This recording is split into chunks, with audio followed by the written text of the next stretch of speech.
Selam dostlar. Bilasizmi bu dünyada eng temli kofe neydi? Pultli kofe. Pult bilan ichganingiz bormi? Kuzatdim. Офигеть, блин. Yalnız garaj bilan Kafkaskishan tegi boshqa yerga qo'yam deb stakanga qo'yganimda shuni ishib borganman. Men aytgan narsa to'qsuv ekan. Mana shu do'stlar kofeni ichasiz. Ayni kofeni ichib bitirgandan so'ng shu kofening pultini bosasizda ham siz zaражаться etasiz. Bittasi bilan olayım.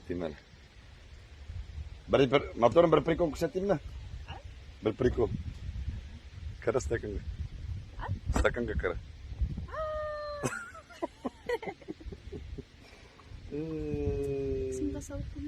Koya salayım mıydı bir yer şu bize salayım bitmiş.